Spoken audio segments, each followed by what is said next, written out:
Shalom saudaraku yang terkasih dalam Tuhan.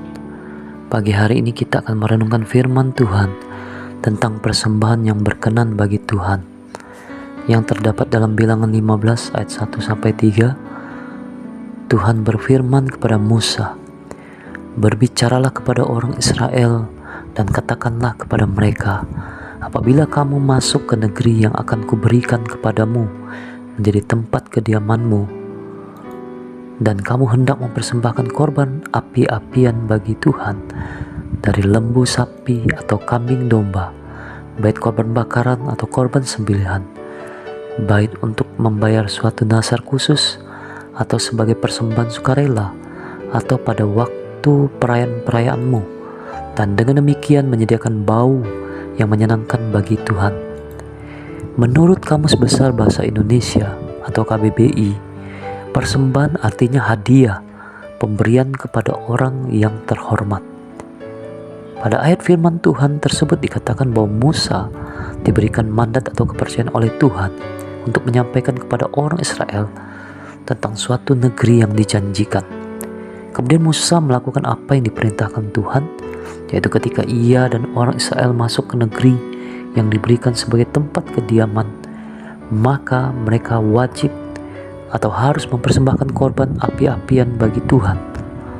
Dalam ayat tersebut ternyata banyak tercatat jenis korban persembahan yang harus mereka sediakan. Selain itu juga ada persembahan khusus yang harus dipersiapkan seperti tertulis dalam Bilangan pasal 15 ayat 20 dan 21. Dikatakan, "Tepung jelaimu yang mula-mula haruslah kamu persembahkan sebagai persembahan khusus berupa roti bundar, sama seperti persembahan khusus dari hasil tempat pengirikanmu. Demikianlah harus kamu mempersembahkannya. Dari tepung jelaimu yang mula-mula haruslah kamu menyerahkan persembahan khusus kepada Tuhan turun-temurun." Hal inilah yang dilakukan Musa dalam menjelaskan kepada orang Israel betapa pentingnya korban persembahan itu bagi Tuhan. Jadi dapat disimpulkan bahwa korban persembahan yang dilakukan dalam perjanjian lama bagi orang Israel pada waktu itu berkenaan dengan membayar suatu nazar khusus maupun sebagai korban keselamatan, ayat 8, dan korban persembahan yang baunya menyenangkan bagi Tuhan, ayat 13.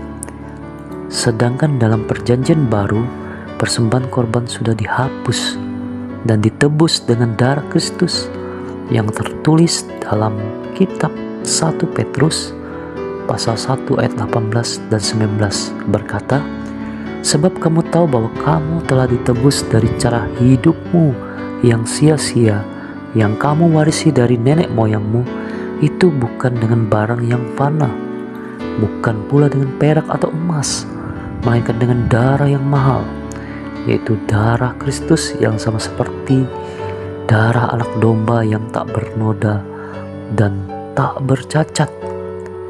Oleh karena itu, saudaraku yang terkasih, marilah kita selalu bersyukur dan memberi waktu untuk mempersembahkan hidup kita sebagai ibadah yang sejati kepada Tuhan, seperti dikatakan dalam Roma pasal 12 ayat 1.